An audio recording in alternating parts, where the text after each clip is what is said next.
I wanted to read this article on today's stream simply for one reason.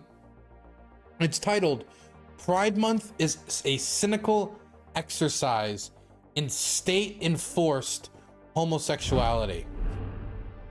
Now, this is an incredible statement. Pride Month, which is a voluntary exercise you can or cannot participate in, is a cynical exercise in state-enforced homosexuality. And the image is like the rainbow White House. Now, this is an incredible argument to think that the state is forcing you to participate in Pride Month, but not only is the state forcing you to participate in Pride Month, but it's state-enforced homosexuality. Therefore, the state is making you gay, is making you participate in it. It's an incredible argument. 5-minute read.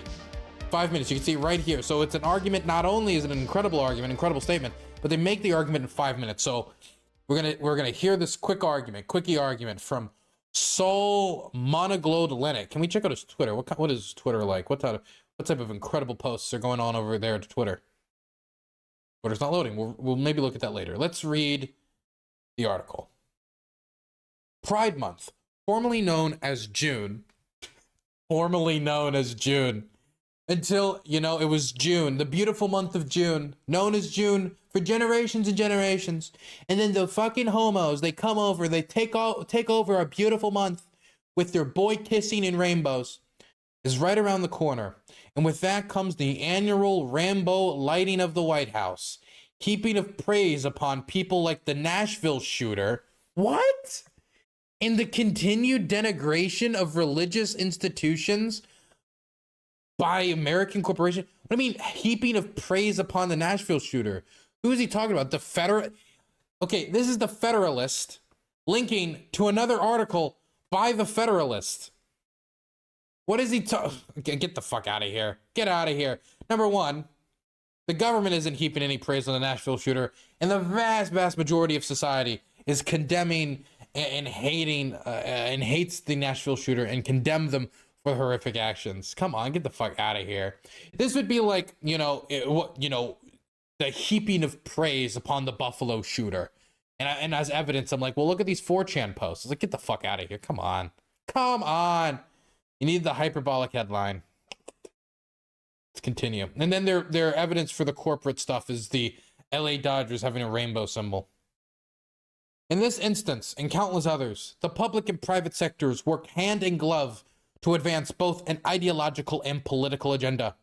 When recently, Ohio Republican Senator J.D. Vance said that there is no meaningful distinction between public and the private sector in the United States of America, he was describing situations like this, in which the state and corporate entities move in lockstep towards a common, predetermined goal with such strength and vigor that dissent becomes impossible. Okay, so here's a question. Corporations want to make money. That is their main goal. The main goal of corporations is to make money. Profit. That is their primary incentive. I'm sure the morality comes into account every once in a while, depending upon specific industry leaders, etc. Businesses want to make money. And it is not hard to imagine that these businesses have come to the conclusion, like they have with every other group that has come to the United States, since we're talking about America, that they want to sell products to different groups that make up this country, whether they be black, white, Asian, Hispanic, gay, straight, non-binary, anyone. They want to sell products. And is it that crazy that they would create content, specifically advertising to that community, not only to let them know that they're welcome in their business, but that they would also like their patronage, either through saying, don't worry, guys, we support you guys. If you want to get married, that's A-okay. All to make a quick buck. That is the goal of the corporate entity, is to make a quick buck. If it was not profitable to support LGBTQ plus people, or it was not profitable to publicly associate with them, they would not be doing this. And that is the goal of people like Matt Walsh and others who have been pushing like the, boycott Target, boycott this company, boycott that company. They're selling products with the rainbow flag. They're selling products that are LGBTQ plus related. That is the goal of that movement, is to make associating with LGBTQ plus people, associating with that identity. It is to make it toxic and unprofitable. That is the purpose of the movement. Whether it'll be successful or not is another question. I don't think it will. But it is not impossible to dissent upon this terrible, terrible thing. And the thing I hate most when it comes to these "we are being censored" articles is the fact that it's a "we are being censored" article, where you're writing about being censored and saying it's impossible for you to dissent against these companies being pro-LGBTQ+, and it's impossible to dissent against your government being okay with the LGBTQ+ community, as you write about dissenting against it in article format. And as we see a giant boycott, quote unquote giant, of Target and other companies for selling LGBTQ+ products, which even led to Target pulling some of said products. Whether we call it economic fascism for these companies to sell products directed towards the LGBTQ+ community and say that they support them. That is economic fascism when a company and a government holds a similar position on it's being okay to be gay. What if it's just the logical position? What if it's just the position that makes the most sense? From a government perspective, it makes the most sense to be supportive of LGBTQ+ Americans. They're a part of the country. You want them to be accepted. You want them to be, a part of the community and contributing. And from a corporate perspective, you want to make money. How is that corporate fascism? Would it also be corporate fascism if the government was to say something like, black people are okay, integration is our policy, and then companies were to follow and say, hey, black people, please buy our products, you're okay too? Is that corporate fascism? Because one, the company made the logical decision of, and I'm removing all the morality of it, they made the decision that they would like black people's money, and the government made the decision that they don't favor segregation or racism as a prescriptive form of policy, as something that they want to enforce into the system for their own means. It doesn't make it economic fascism. He's going to have to make a stronger argument of fascism. If there's anything that I have recognized the right has done over the last few years, it is scream from the hilltops that they hate everyone being called Nazis and they hate everyone being called fascists. And simply saying that a corporation and a government agrees on an issue is fascism, that's silly. Or corporatism, the point remains the same. Members of the managerial elite who fill out the ranks in government and corporate America alike use their respective spheres of influence to form a public-private regime dedicated to amantizing a disordered eschaton. Can I just write it like a normal person? For decades now, American institutions ideologically captured by the left have collaborated to establish a new system of social priorities while preventing dissent from challenging their grip on power. Okay, when they say preventing dissent from challenging their grip on power, what does this mean?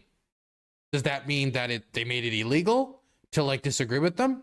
Does that mean that they boxed people out of these institutions that disagreed with them? What does this mean? What do you mean preventing dissent? Because when I think of preventing dissent, I think of they black bag somebody, the government black bag somebody, shot them in the back of the head, right? Preventing dissent is we're banning your article, or we're going to throttle your article and make it undetectable, or we're going to do any of these things would be trying to prevent dissent. Anyway, things like ESG scores, the Corporate Equality Index, or the LGBTQ plus indoctrination of children by public schools and entertainment conglomerates like Disney, and the pronoun struggle sessions at the State Department make this apparent.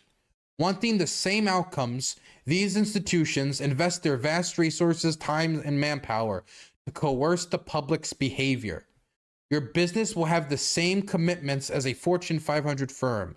Your children have the same worldview as Greta Thunberg, and you will be happy about it. I wonder if this is something similar. This is the same way that a lot of societal losers feel. For example, I'm sure that Confederate sympathizers probably don't feel that good when they see any institution like celebrate the winning of the Civil War, or celebrate maybe like Union heroes or the liberation of black people. Maybe like Nazi sympathizers are going to be very like, oh, I'm very against the celebration of the victory against Nazism. I think it's divisive, and it's terrible for them to try to angle the public's view against this cause. If you lose the public debate, your ideas will become less socially acceptable over time. That happens with any number of issues, whether it is people who believe that, separate but equal was okay, whether it was those people who think that discrimination against the LGBTQ plus community was okay. The longer period of time that passes between big victories like gay marriage and you holding positions against that, the less social acceptable it's going to be. That's how society evolves. Now, calling it fascism for companies to acknowledge this evolution and change their marketing strategies in accordance with it is silly. Definitely when many of these companies were engaged in homophobic advertising campaigns beforehand. Definitely when you talk about the American government and how quickly they've changed from producing quite homophobic content, engaging in purging government officials for being gay, thinking that they could be a national security risk if their homosexuality is leveraged against them by Soviet spies, or the homophobic policing campaigns that were released equating gays to pedophiles. It seems silly that it all changed so quickly, but that's how societal evolution occurs. And once that societal evolution occurs, you can dissent against it. You can complain about it. People who were around during the segregation times, some of them are still alive today and they're still complaining. But a society will move on, and it is not fascism for society to evolve. Sexuality just happens to be one of the more obvious instances in which these people have let their masks slip. Nevertheless, you must get on board or get crushed. You are no longer allowed to opt out. We saw this when big tech attacked gays against groomers, presumably for the crime of highlighting the predatory behavior of pederasts. Well, I think it might be because they've lied several times by trying to portray, for example, strip clubs as drag events for children. That might be why they've been criticized many times. Maybe it's because of some of the more insidious people that they've worked with. Maybe you could be a little bit more charitable and not say everybody who disagrees with me is a pedophile, everyone who disagrees with me is a fascist, everyone who disagrees with me is an evil corporatist who smashes all dissent.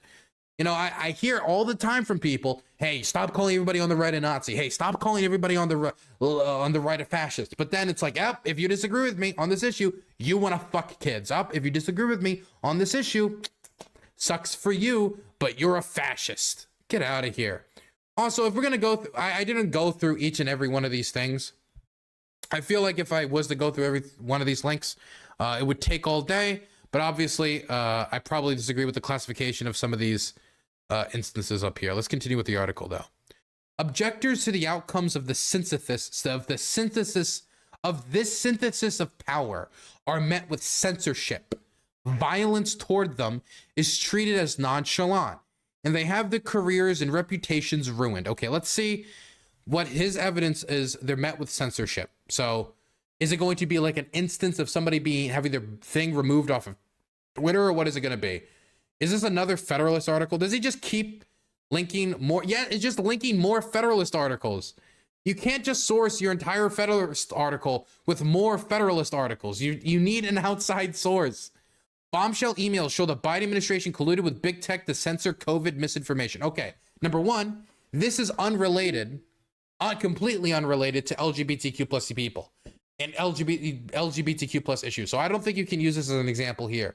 Number two, when they say that the Biden administration colluded with big tech to censor COVID misinformation, is this talking about the run-up to the 2020 election, the Hunter Biden laptop story, or what specifically? Either way, this is unrelated to what's being talked about here. Others, it's the sentences of power, but this doesn't even have to do with LGBT people. Okay, moving on from that, okay? Moving on from that. Maybe the next link will be okay. Violence toward them is treated as nonchalant. What's the source on that? Let's see. What is the violence being treated as? Another Federalist article. It just keeps linking to itself. Is there any other sources that they'll use? Any sources outside of the Federalist? This would be like if Wikipedia just kept sourcing Wikipedia. Dude, Wikipedia has much better sourcing than this. Will the FBI do anything about the alarming number of attacks on pro-life centers following the SCOTUS leak? Violence toward them is treated as nonchalant. So wait, is the violence towards them being treated as nonchalant? What is this exactly? Pro-life centers in nearly half of U.S. states have been attacked following a premature leak of U.S. Supreme Court Dobbs v. Jackson, but the FBI plans to address the threats, especially if the High Court overturns Roe v. Wade, are not clear. Okay, number one, okay, let's see. Ever since the leak surfaced, billboards and openly have sustained vitriolic attacks. Okay, I'm going to assume yelling, vandalism, and pro-abortion mantras, and have been burned to the ground by arsonists. Okay, I can believe the vandalism. What has been burned to the ground by arsonists? Okay, so a pregnancy clinic was burned to the ground. Okay, a pregnancy clinic was burned to the ground. Okay, so number one, the first thing, the censorship link didn't have anything to do with LGBT people. Number two, the second link didn't have anything to do with LGBT people. This had to do with the issue of abortion. The first one had to do with COVID. So the second one having to do with abortion, I don't see how this shows that violence towards, I guess we're talking about homophobes here, is being treated too nonchalantly. How many anti-homophobic terror attacks have been committed in the United States in comparison to homophobic terror attacks, whether it be the Pulse nightclub shooting or any of the other violent attacks against LGBTQ plus people, whether mass shootings or hate crimes? It's silly because I think if anything proves my point the most, it's that all of their examples are unrelated to the topic in question, but it's about COVID or it's about abortion, about nothing related to the actual topic that the article is written about. They have their careers and reputations ruined. I'm done clicking these article links. Loyalty to the regime, of course, is rewarded, as we saw with Jen Psaki's transition to MSNBC after a stint as White House press secretary. I mean, it's not that uncommon that people in government positions, definitely people who work in press as press secretaries, would go on to be in the press.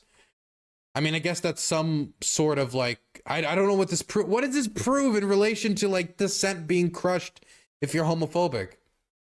Deeply entrenched federal bureaucrats work with executives and big tech to astroturf political narratives, benefiting the Democratic Party by throttling stories, notably Hunter Biden's laptop. None of this is about the LGBT community.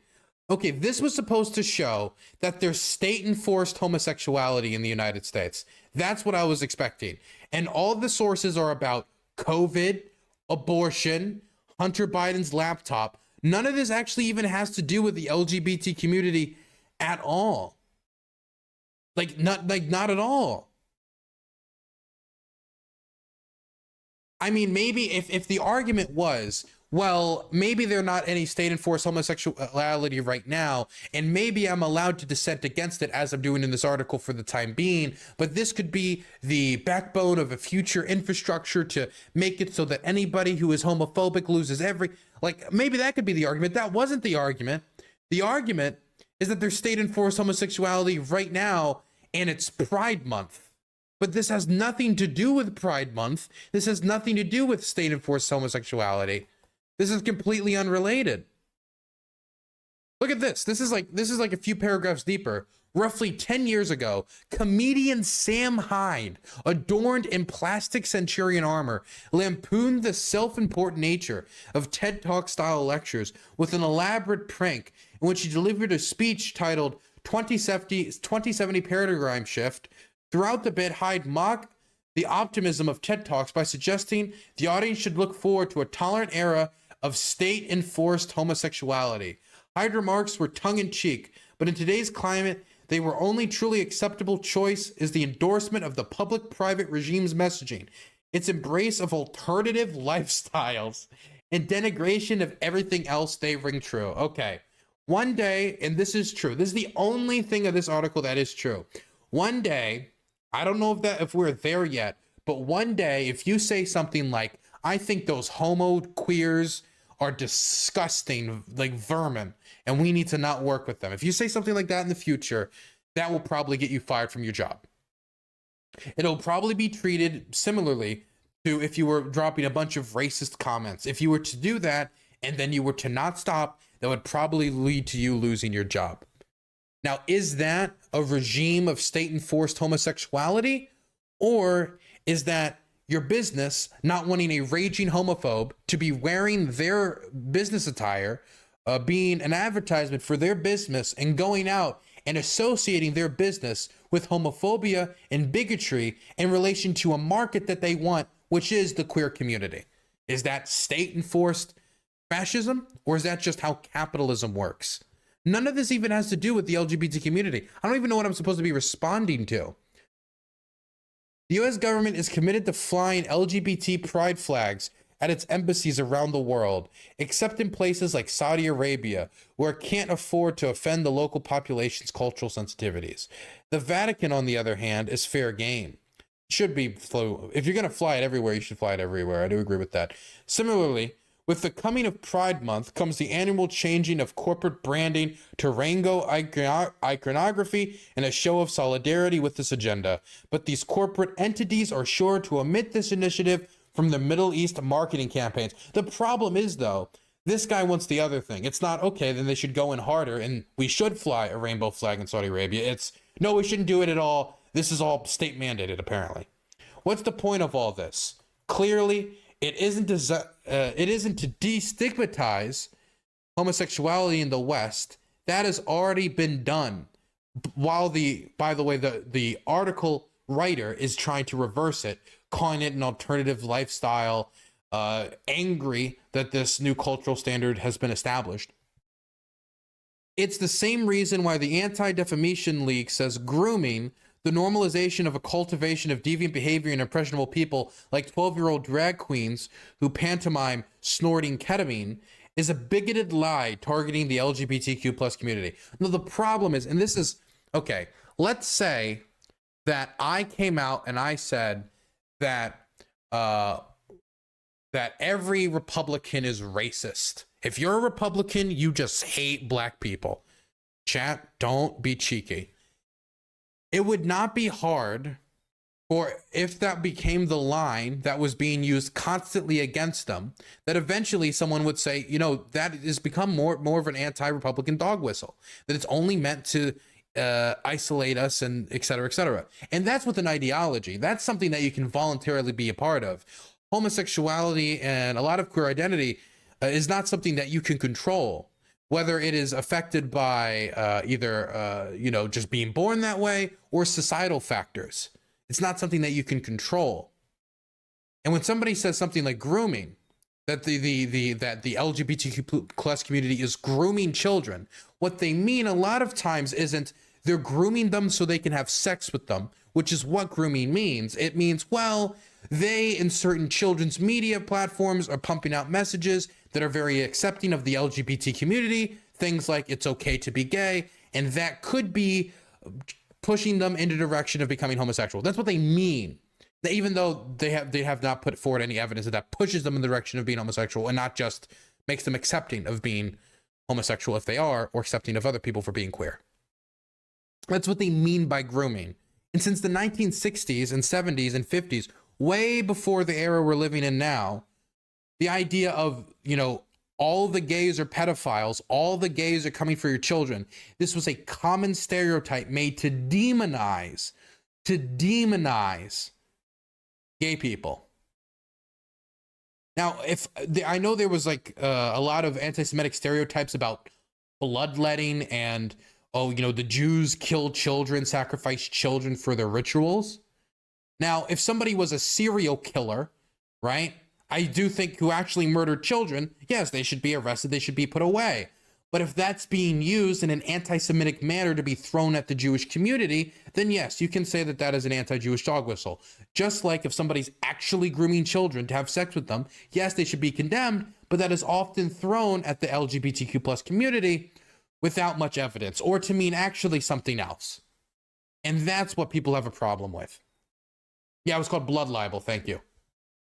It's to stop you from saying no While the most powerful institutions in the history of the world, the federal government and corporate America, collaborate to force it upon you in your community, it is, in fact, state enforced.